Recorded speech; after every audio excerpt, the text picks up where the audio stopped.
इसलिए जो जहरीली शराब से लोग मरे, इसके लिए अगर कोई जिम्मेवार है तो शासन और प्रशासन जिम्मेवार है, क्योंकि आपने जहरीली शराब परोसने का काम आपके महकमे ने किया, सरकार के लोगों ने किया। और मरने वाले जितने भी हैं, दलित, महादलित, अति पिछड़ा, ये उसका एक उदाहरण है कि सरकार आंकड़े भेज दे रही है और कहती है देखिए हमारे तो बहुत कम लोगों की मौत हुई। जो जहरीली शराब थी वो थाने से उसकी आपूर्ति की गई। जो थाने में जब्त हुई शराब रखी हुई थी ड्रम में, बाकी में, उसमें से शराब गायब हो गई, स्पिरिट गायब हो गई। और थाने वालों ने, पुलिस प्रशासन ने उस स्पिरिट की आपूर्ति कर दिया। जो बनाने वाले लोग थे, जो लोकल बनाने वाले लोग थे, जो जहरीली शराब थी वो थाने से उसकी आपूर्ति की गई।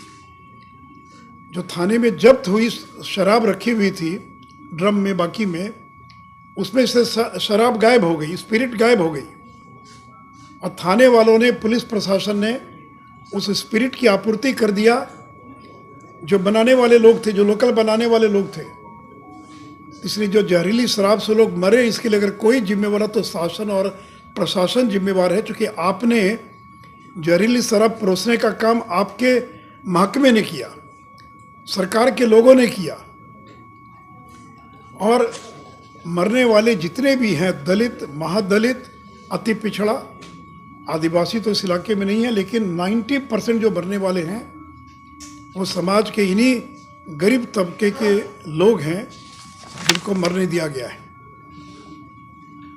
और देखिए सरकार आंकड़ों को कैसे छिपाती है।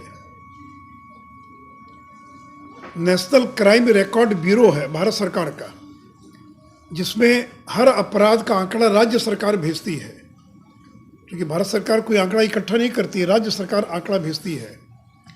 नेशनल क्राइम रिकॉर्ड ब्यूरो के अनुसार 6 साल में बिहार में केवल 23 मौत हुई है, 23। कोई इसको विश्वास करेगा, कोई भरोसा करेगा इस बात पर कि केवल 23 मौत हुई है? जो गोपालगंज में पहला कांड हुआ खजूरबन्नी में, जिसमें 19 लोग मरे और 14 लोगों को सरकार ने मुआवजा दिया, उस साल आंकड़ा सरकार दिखा रही है केवल 6 लोगों के मरने का पूरे बिहार के अंदर। तो सरकार आंकड़ों को किस तरह से दबा रही है, ये उसका एक उदाहरण है कि सरकार आंकड़े भेज दे रही है और कहती है देखिए हमारे तो बहुत कम लोगों की मौत हुई। अब अखबार लिख रहा है बिहार के छपरा में 70, 80, 90, 100 कुछ भी लिख रहा है, लेकिन सरकार के आंकड़े में, लिस्ट में, वो अज्ञात बीमारी से मौत है।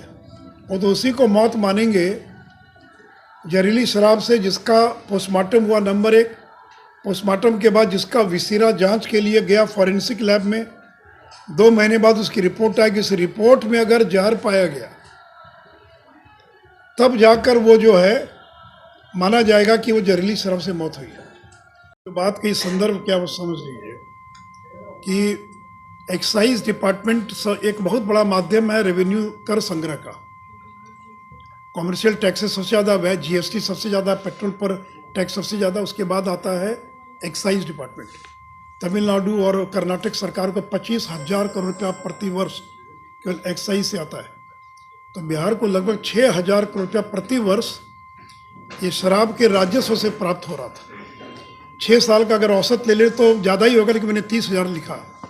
तो एक और 30,000 करोड़ का नुकसान हो रहा बिहार को।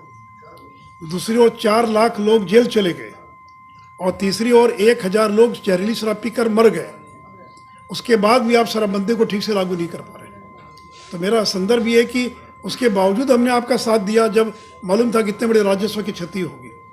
तो आज बिहार जैसे गरीब राज्यों को 30,000 करोड़ के राजस्व की क्षति हो रही है, फिर भी आप भी, गुजरात में तो 4 लाख लोग जेल नहीं ना गए, वहाँ भी शराबबंदी है। इनका गुजरात में 4 लाख लोग जेल गए क्या? नहीं गए जेल वहाँ पर। क्या वहाँ पर 1,000 लोग शराबबंदी से मरे क्या? आप आंकड़ा छिपा रहे हैं। तो जहरीली, सुन लीजिए संजय, जहरीली शराब से कहीं भी लोग मर सकते हैं जहाँ शराबबंदी नहीं भी है, क्योंकि फिर मैंने बताया आपको ये शराब बनाने का जो तरीका, उसके कारण शराब जहरीली हो जाती है। यूपी में लोग मरे तो थोड़ी वहाँ पर कोई शराबबंदी है। तो ये तो शराबबंदी आपके राज्य में कि शराब फिर आई शराब कैसे, इसका जवाब तो आपको देना पड़ेगा ना संजय जी।